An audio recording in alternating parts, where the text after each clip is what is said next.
వెండితెర వైభవం ఛానల్కు స్వాగతం.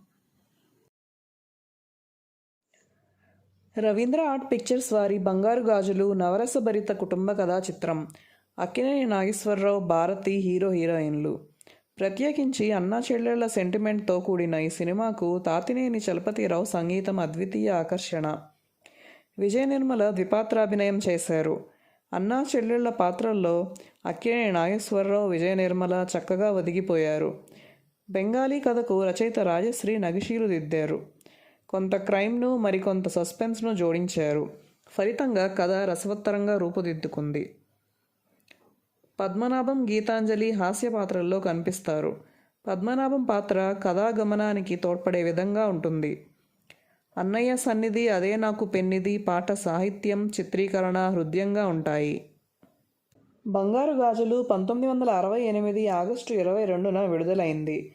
మహిళల అమితాదరణతో విజయ దుందుబి మ్రోగించింది. ఈ సినిమాకు వి. మధుసూదన్ రావు దర్శకత్వం వహించవలసి ఉంది. కానీ ఆయన బిజీగా ఉండడంతో నిర్మాత ఇరకాటంలో పడ్డారు. అక్కినేని సూచన మేరకు సిఎస్ రావును దర్శకునిగా ఎంపిక చేశారు. ఆయన తన బాధ్యతను విజయవంతంగా నిర్వర్తించారు. బంగారు గాజులు కొంత భాగం నటి అంజలీదేవి స్వగృహంలో చిత్రీకరణ జరుపుకోవడం విశేషం. రాము, రాధ అన్నా చెల్లెళ్ళు. తల్లిదండ్రులు లేకపోవడంతో రాము తన చెల్లెల్ని అల్లారు ముద్దుగా పెంచుతాడు. రైస్ మిల్ యజమాని రావుజీ వద్ద రాము లారీ డ్రైవర్గా పనిచేస్తుంటాడు. అయితే రావుజీ దుర్మార్గుడు. అతని బారి నుండి రక్షించుకునే యత్నంలో రాధ నదిలో దూకుతుంది. రావుజీ వ్యూహంలో చిక్కుకున్న రాము ఒక హత్య కేసులో ఇరుక్కుంటాడు. చెల్లెల్ని వెతుక్కుంటూ పట్నం వెళ్లిన రాము తన పేరును రవిగా మార్చుకుంటాడు. పాత మిత్రుడు అవతారం అండతో ఉద్యోగం సంపాదిస్తాడు. అతని ఇంటనే ఆశ్రయం పొందుతాడు. ఒక నృత్య ప్రదర్శన వద్ద తలకు గాయమైన రాధకు రక్తమిచ్చి కాపాడతాడు.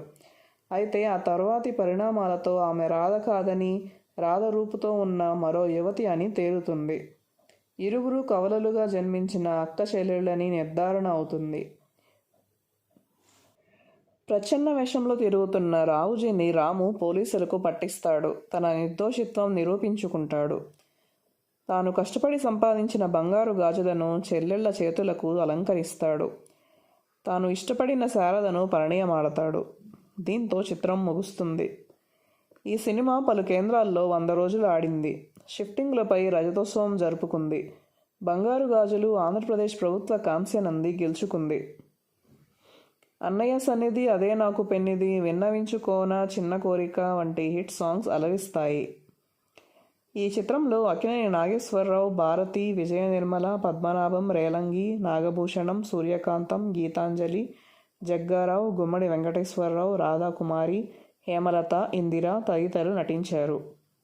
కథ రాజశ్రీ. సినిమా అనుసరణ తమ్మారెడ్డి కృష్ణమూర్తి. మాటలు పెనిశెట్టి శ్రీరామమూర్తి. ఎడిటింగ్ సంజీవి. నృత్యాలు కెఎస్ రెడ్డి. సంగీతం టి. చలపతిరావు. స్టంట్స్ రాఘవులు. ఛాయాగ్రహణం కమల్ ఘోష్. కళా దర్శకత్వం జివి సుబ్బారావు. గీత రచయితలు డాక్టర్ సి. నారాయణరెడ్డి, దాశరథి, కొసరాజు రాఘవయ్య చౌదరి. నేపథ్య గానం Ghantasala Venkateswararao, P. Susheela, LR Eshwari, Vasantha, Madhavapeddi Satyam, Jayadev.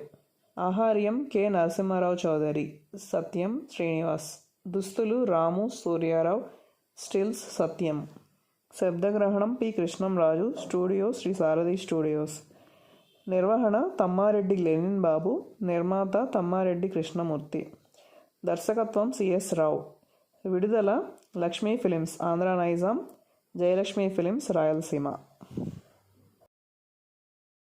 Please like, share and subscribe.